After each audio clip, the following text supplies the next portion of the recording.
Bismillahirrahmanirrahim. صوت القاهرة. Yang terakhir ini bagaimana pesannya, mungkin agak subjektif tapi ya bagaimana pesannya untuk para alumni yang sudah tersebar di berbagai daerah, baik yang terjun ke dunia dakwah maupun yang mungkin ada di bidang lain, begitu. Saya nasihatnya 3 poin yang sangat penting. Ya, yang pertama adalah setiap dai wajib harus taksil ilmi. Jadi harus betul-betul mendalami ilmu itu. Jadi dai itu bukan orang yang pinter retorika dakwah aja. Bukan hanya orang yang pinter membuat public speaking gitu ya.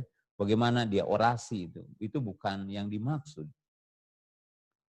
Jadi orang itu harus tahu taksil ilmu. Ya, taksil. Tafsilatnya, perincian-perinciannya, ilmu tentang din ini, akidah. Ya, dan itu sangat urgen sekali. Nah, kemudian hal yang sangat penting, fikih, kefakihan. Jadi kita tentunya belajar semua agama ini harus didasari dengan kefakihan. Ya. Ada beberapa ungkapan para ulama. Ya, satu dikatakan man hafidha al-usul dhamana al-usul. Jadi barang siapa yang tahu kepada usul itu dijamin sampai kepada keilmuan yang benar. Ya. Waman haramal usul haramal usul. Jadi barang siapa yang mengharamkan usul, maka dia juga tidak mungkin akan sampai kepada hakikat ilmu. Nah, kemudian saya ingin mengungkapkan satu ungkapan yang mengatakan, kefakihan bukan dari sisi orang itu tahu haram. Jadi kalau orang mengatakan berzina haram, ya mungkin insya Allah orang awam tahu haram. Atau mungkin lebih dari itu, di bawahnya. Musik itu haram. Bagi ahli sunnah, yang tentunya udah mendalami, ya, kemudian istilah orang menamakan salafi gitu, pasti dia mengatakan sepakat musik itu haram. Tapi kefakihan orang bukan sekedar dari taunya musik haram. Tetapi kefakihan orang akan diuji ketika ia mengingkari orang yang sedang main musik. Bagaimana cara dia mengingkarinya? Bagaimana cara dia membetulkan orang itu? Dari sisi orang itu harus tahu dulu gini, kan yang haram itu ada yang disepakati, yang haram itu ada yang nampak bagi orang awam dan orang alim, ada yang haram itu yang tidak diketahui kecuali orang-orang alim. Ada yang haram itu yang masih mungkin ada perbedaan dan syubhat. Maka sudah barang tentu ketika orang itu mengingkari orang yang sedang mungkin mendengarkan musik, dengan orang yang sedang minum khamr akan berbeda. Karena minum khamr mungkin sudah disepakati oleh setiap pihak bahwa minum khamr itu adalah haram. Tetapi ketika mengingkari orang yang sedang mendengarkan musik, maka tentunya harus berbeda. Ya, ketika yang melaksanakannya itu orang-orang awam, pendekatannya harus berbeda. Ya, pengingkarannya harus berbeda. Karena kalau kita mengingkari orang yang sedang minum khamr, seandainya kita meninjunya, kalau itu mungkin tidak ada mudarat gitu kan, kita umpamanya, dan itu tidak boleh juga sembarangan seperti itu. Ini contoh sekedar itu, bukan berarti kalau itu dilakukan seperti itu. Itu tidak mungkin sama dengan mengingkari orang sedang main musik atau sedang mendengarkan musik. Karena pemahaman orang awam tentang itu berbeda. Bukan berarti kita melalaikan orang yang melakukan itu, bukan. Tetapi disinilah kita memiliki kefakihan. Para ulama kita mengatakan juga bagian yang itu kalau enggak dikatakan kepada Imam Syatibi. Kalau kita mengharamkan sesuatu, itu orang awam pun bisa. Tapi kalau menghalalkan sesuatu itu orang fakih. Kenapa dikatakan kalau menghalalkan? Lebih berat daripada mengharamkan. Karena menghalalkan itu butuh dalil yang luas, butuh argumentasi yang lebih kuat. Ketika kita ditanya, apa hukumnya ini?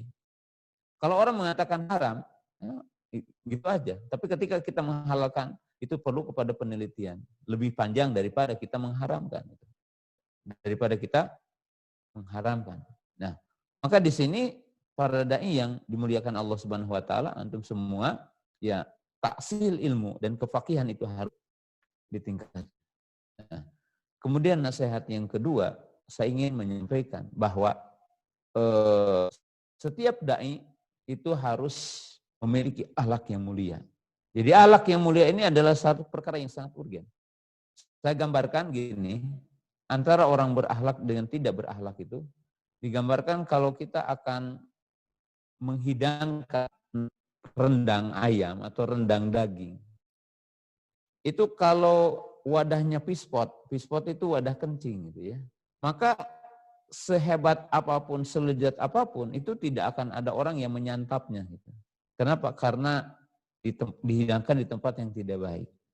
Tapi kalau kita katakanlah sekarang tempe yang dikasih gula bacem, kalau menurut orang Sunda ya namanya bacem gitu ya. Kemudian dihidangkan di nampan yang begitu baik, di pinggirnya dikasih sayur, ada tomat, ada mentimun gitu kan. Kemudian dihidangkan di tempat yang baik, maka orang dari kejauhan bisa lapar dengan melihatnya. Kenapa? Karena ditempatkan di tempat yang baik. Ini gambarannya apa? Kebenaran dibawa oleh yang buruk akhlaknya, maka banyak orang yang menolak kebenaran itu. Tetapi tidak sedikit kesesatan atau penyimpangan dikemas oleh sejumlah orang yang oratornya hebat, itu kan, cara penyajiannya hebat, kemudian budi pekerti dengan orang sekitarnya hebat, maka itu tidak sedikit banyak manusia yang tertipu dengan sebabnya. Maka sangat urgen sekali setiap di antara kita sebagai dai adalah memiliki bagian terpenting kompetensi yang berkaitan dengan istilahnya hari ini dinamakan karakter akhlak mulia. Dan ini adalah sangat penting, sangat penting. Kemudian yang ketiga adalah kesabaran. Ya. Sabar di dalam berdakwah itu bagian terpenting. Sabar di dalam berdakwah adalah bagian terpenting. Kenapa? Karena maidan dakwah itu akan penuh dengan tantangan, akan penuh dengan ujian, memerlukan perjalanan yang panjang itu, dakwah itu.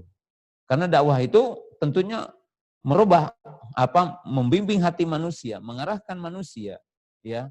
Kemudian dengan berbagai tantangan hidup hari ini, bagaimana kemaksiatan, bagaimana penyimpangan yang kita akan melawannya, itu kan di tengah-tengah begitunya, maka kita harus memiliki kesabaran hari ini. Memiliki kesabaran. Maka oleh sebab itu identik bahwa dakwah itu dengan kesabaran. Ya. Dan ini adalah hari yang sangat penting bagi setiap dai di antara kita semua, antum semua, ya terlebih ya antum yang masih di Mesir gitu kan.